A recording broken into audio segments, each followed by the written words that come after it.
truth is actually much clearer. And before we show you what we saw on the ground, we must go back to understand the real history of how things got to where they are today. Many people have seen this famous map, showing the ever-shrinking borders of Palestine. But likely far less people could explain why the borders have changed so dramatically. Each phase and the stories behind them are essential pieces to a puzzle that we're told is just too complicated. First, how did these original borders of Palestine form, from the Jordan River to the Mediterranean Sea? The countries of the modern Middle East were once the same swath of territory owned by the Ottoman Empire. Of the nearly 500,000 people living in Ottoman Palestine, 75% were Muslim, 20% Christian, and 5% Jewish. Nearly 100% were Arab. Its cities, especially Jerusalem, were buzzing hives of Arab art and culture, a destination for intellectuals across the Middle East. Before Palestine had borders, it was a recognizable nation, its cultural identities distinct, with deep roots in the land.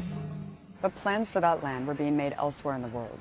In the late 1800s, it was being eyed to be colonized. In the United States, Europe, and Russia, anti-Semitism was a dangerous and growing force. Mob killings of Jewish people were a regular occurrence. In this climate of terror began what is known as Zionism, or the belief in an exclusively Jewish state to be established somewhere in the world. From its founding through the first half of the 20th century, the Zionists remained an extremely small minority among Jewish people. The ideology was rejected by both religious and secular Jewish people, who agreed that anti-Semitism was a great danger, but that they should organize to defeat it in their home countries, rather than by mass exodus to another people's land. Many argue that exporting entire Jewish populations from Europe was in essence acquiescing to the demands of anti-Semites. But Zionism, however marginalized, became a fervent political movement, led by its proclaimed father, Theodor Herzl, an Austrian atheist. While first considering Argentina and Uganda as a homeland, the Zionist movement claimed rights to what it called Greater Israel, which includes all of Palestine and part of today's Lebanon, Jordan, Syria, Iraq, and Egypt. Their right to this land was based on the ancient biblical kingdoms of the Old Testament, which disappeared 600 years before the birth of Jesus. Herzl's job became jet-setting around the world, lobbying those in power he thought would be sympathetic to his project. The Zionists, more than anything, needed money to fund settlements, and ultimately a decree from the world's colonial powers.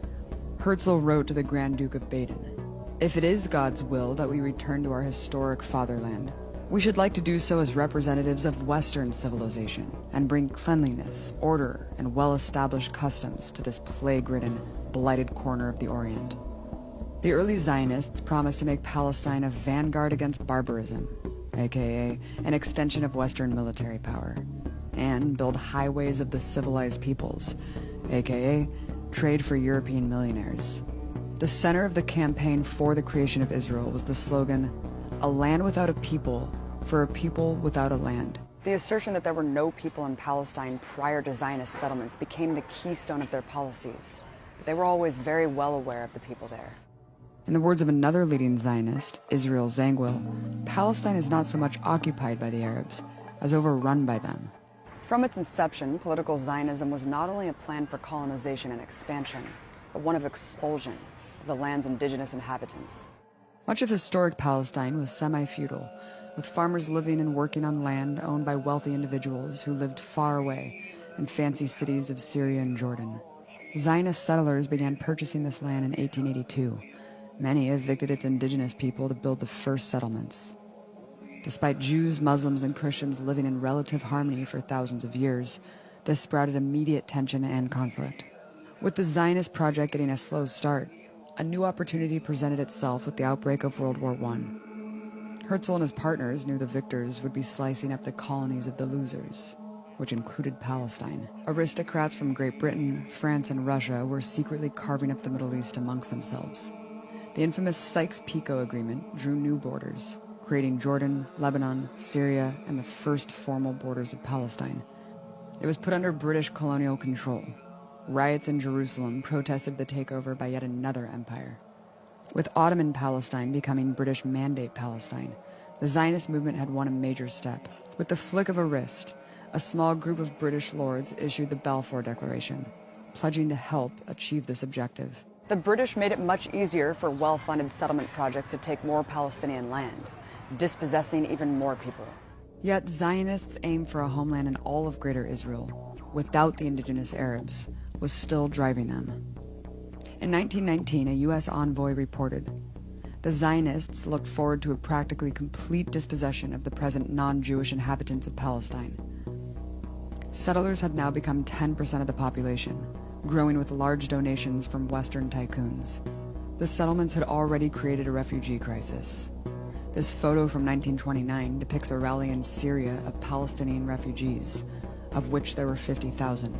With this new backing, the colonial project picked up its pace, purchasing even larger chunks of earth from the feudal landlords and creating small pockets of territory. Leader in the settlement movement, Ben-Gurion, who would become Israel's first prime minister and mascot for Tel Aviv's airport, wrote about the early days. "We were not just working. We were conquering land. We were a company of conquistadores." From 1920 to 1939, the settler population rose from 10 to 30%, and there was no confusion about what they were there to do. As Gurion himself said, "We must expel the Arabs and take their places."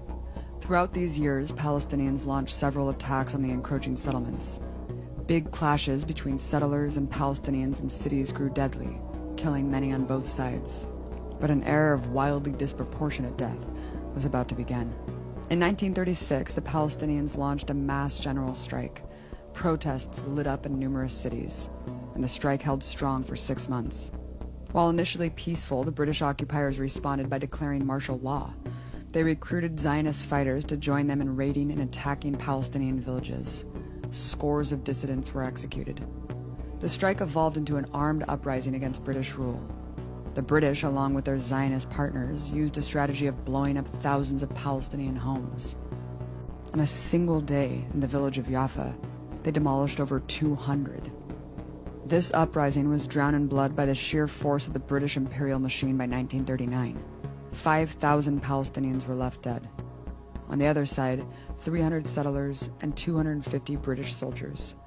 It was through this bloody repression that the Zionists formed a bona fide armed forces, with thousands of them who were trained and armed by the British Army. In reality, it consisted of 2 wings.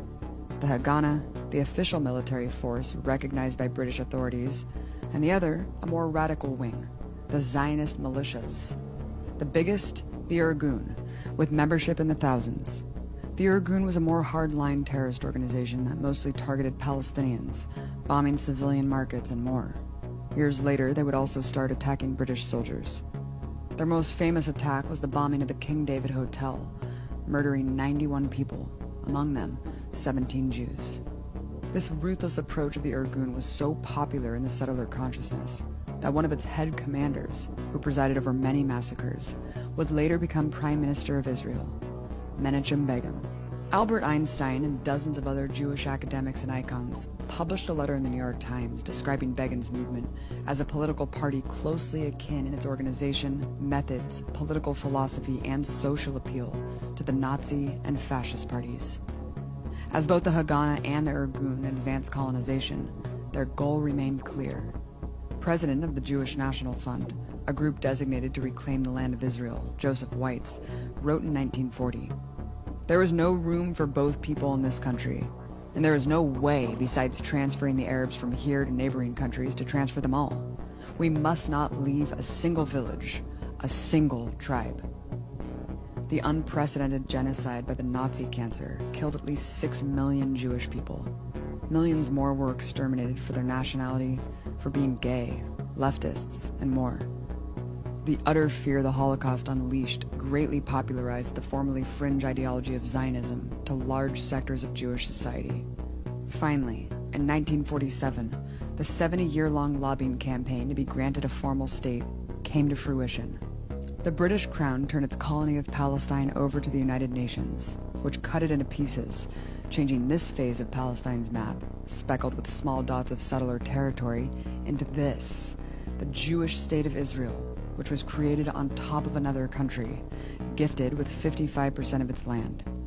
Palestine was cut into 3 separate parts, and the capital of Jerusalem, the center of Palestinian life, became a UN-controlled international zone.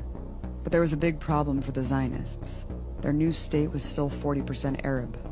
This was an unacceptable notion for Ben-Gurion and other Israeli leaders, who stated, "There can be no stable and strong Jewish state so long as it has a Jewish majority of only 60%. The audacious act of plopping a European settler state on top of an Arab country while excluding the native population from the discussion and decision sparked outrage throughout the Arab world. Resistance to it escalated into a full-blown war in 1948.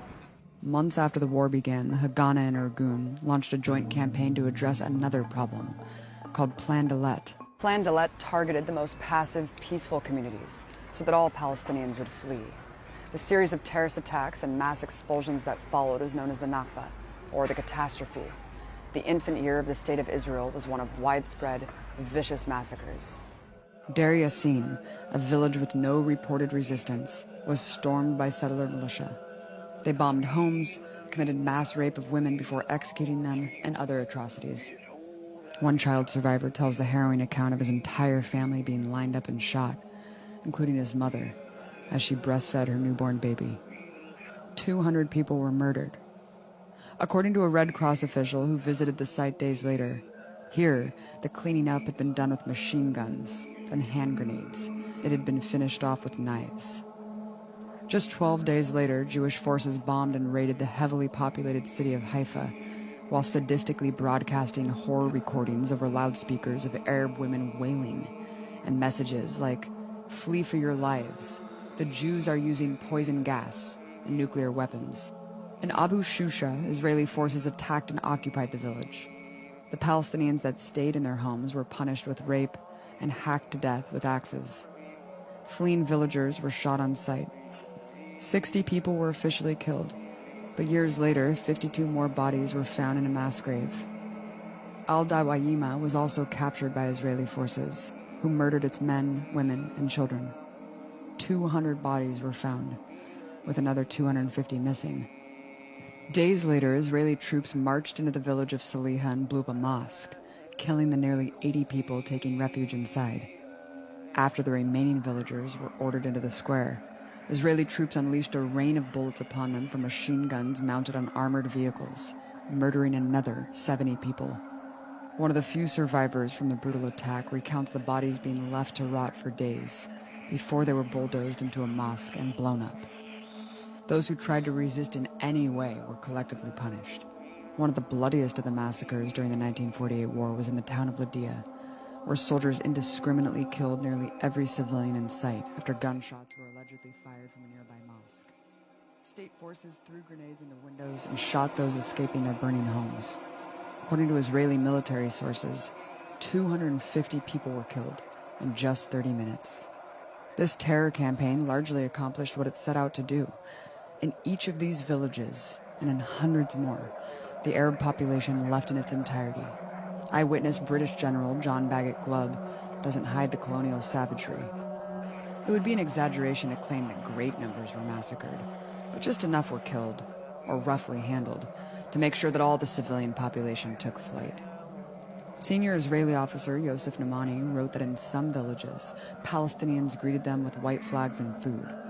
After seeing them executed, he said, "Where did they come by such a measure of cruelty? Like Nazis? Is there no more humane way of expelling the inhabitants than such methods?" Nearly 800,000 fled their homes in this barrage of violence.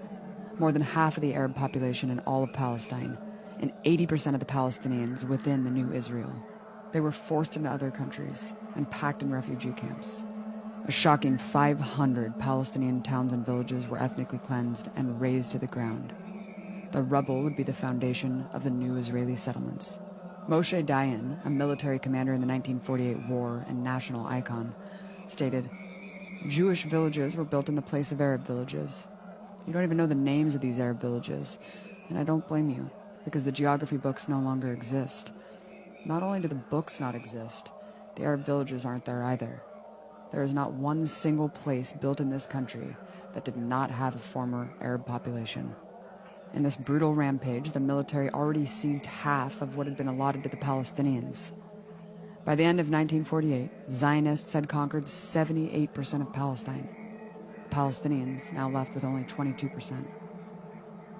While some in the Palestinian resistance carried out their own attacks on civilians during the war, nothing compared to the scale of Israeli crimes during the Nakba.